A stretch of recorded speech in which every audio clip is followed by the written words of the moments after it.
Les potos, comment ça va? Alors juste comme ça, je vous annonce que personne n'a trouvé le mot caché dans la dernière vidéo. Je le remets dans celle-là, donc à toi d'être perspicace mon poteau. Je te rappelle que pour me proposer des mots, ça se passe sur ma page Instagram. Et aujourd'hui on parle de Mitsuri Kanroji. Parce que je sais pas ce que vous avez contre Kyogai le pauvre, mais absolument personne n'a voté pour lui. Miskin. Après c'est pas très grave hein. Mitsuri c'est aussi très intéressant à traiter dans ce concept. Bon, et ben on est parti hein.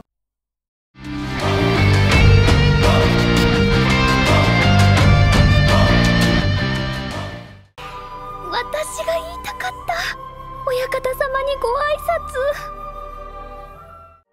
Bon, pourquoi le cas de Mitsuri est aussi intéressant à traiter? C'est très simple. Une fois de plus, elle fait partie de ces personnages qui auraient pu développer de la haine envers les humains. Elle a été moquée, parfois insultée, souvent rejetée. Tout ça parce que globalement, elle correspondait pas aux attentes de ses proches, que ce soit physiquement ou mentalement d'ailleurs. Ah oui, l'humain, il peut être bête. Même si en réalité, comparé par exemple à Obanaï, elle recevait quand même de l'amour de la part de ses proches, elle était finalement contrainte à être une autre personne. Elle s'est fait une teinture pour rentrer dans le moule. Elle s'empêchait de manger. Elle cachait sa force. Tout ça pour éventuellement correspondre à un homme qui voudrait la marier. Donc elle peut pas être elle-même pour plaire à un homme alors que lui-même il est moche. Non mais dans quel monde on vit? Et je dis dans quel monde on vit parce que mine de rien, Mitsuri c'est le miroir de beaucoup de jeunes filles et de jeunes hommes dans notre réalité. Et ouais, parce qu'en 2022, il y en a encore qui trouvent ça intelligent de se moquer des différences de quelqu'un qui demande rien à personne. Soit dit au passage, les gens comme ça je vous aime pas. Vous puez de la gueule, vous êtes bêtes. Oubliez pas une chose, la petite Mitsuri là, tous ceux qui se moquaient d'elle, elle aurait pu les soulever. Gardez ça en tête. Parce que comme je l'ai dit, Mitsuri c'est le miroir de beaucoup de jeunes qui se font harceler. Et d'ailleurs j'en profite vu qu'indirectement c'est le sujet. Si vous vous faites harceler à cause de vos différences, sachez que c'est pas vous les responsables les potos. Parlez-en autour de vous, faites-vous aider. Pour en revenir à Mitsuri, si elle était pas tombée sur Kagaya Obuyashiki, qui l'a justement mis en valeur pour sa différence, qui lui a fait comprendre que sa différence était sa force, elle aurait pu mal tourner. C'est par exemple exactement le cas de Gyotaro. Et ouais les potos, en voilà un parallèle intéressant. Donc imaginez 5 secondes qu'une Mitsuri s'étant contrainte à être quelqu'un qu'elle n'est pas, tombe sur un Muzan valorisant sa force pour qu'elle devienne un démon. Bon bah là les chasseurs ils auraient été dans la D. Parce qu'on a tendance à oublier une chose. Mitsuri est relativement sous-cotée en termes de puissance. Quelles informations on a là concernant? 2 ans séparent le moment où elle a été rejetée par le mec avec qui elle devait se marier et l'arc du village des forgerons. Ce qui veut dire qu'entre temps, elle a rencontré Kagaya Obuyashiki, elle a développé son souffle avec Kyojuro comme mentor, qu'elle est devenue pilier, et surtout un pilier capable de tenir tête à Zoakuten. Non mais je le rappelle, parce que certains ont une petite tendance à l'oublier. Autrement dit les potos, bon bah si la solitude de Mitsuri l'avait poussé à devenir un démon, ça aurait été un sacré problème pour les pourfendeurs. Oui parce que concrètement, Mitsuri se faisait encore rejeter par un vieux mec, alors que Nezuko était déjà un démon, alors que Tanjiro était déjà en train de s'entraîner avec Orokodaki. C'est bon, tu commences à comprendre pourquoi je dis qu'elle est sous-cotée en termes de puissance? Au niveau des armes qu'elle aurait pu utiliser en tant que démon, personnellement j'en vois 2. Le fouet, parce qu'après tout on parle de Mitsuri hein, ou pourquoi pas, et là ça va peut-être vous étonner, le fléau. Pourquoi le fléau? Je suis très content que tu me poses la question mon poteau. T'auras la réponse un peu plus tard. Parce qu'avant ça il faut parler du pouvoir démoniaque qu'elle maîtriserait. Et personnellement il y en a un qui me saute aux yeux très facilement. Sachant qu'elle a développé et qu'elle maîtrise le souffle de l'amour en tant que chasseur, avec un destin différent, elle pourrait très bien maîtriser un pouvoir démoniaque lié à la haine. Là où ça prend tout son sens, c'est que comme je le disais avant, dans l'arc du village des forgerons, Mitsuri affronte Zorakuten. Zorakuten est la forme évoluée de Sekido, Sekido étant l'avatar de la colère. Niveau caractère, Zorakuten est rancunier et haineux. Oui, encore un parallèle les potos. Mitsuri, pilier de l'amour, affronte Zorakuten, l'avatar caractérisant le plus la haine. Voilà pourquoi je pense qu'elle pourrait aussi utiliser un fléau en tant qu'arme. Je sais pas vous les potos, mais si je pense au sens du mot fléau, je trouve que ça va parfaitement avec la haine. On peut facilement imaginer que son pouvoir démoniaque lui permettrait de devenir de plus en plus puissante en fonction de la colère ou de la haine qu'elle ressent. Et pour moi ça ne fait aucun doute qu'elle aurait pu largement dépasser un Tengu en tant que démon. Et maintenant la vraie question c'est, dans le prochain épisode de ce concept, tu préfères que je parle de Gyomei ou de Tengen?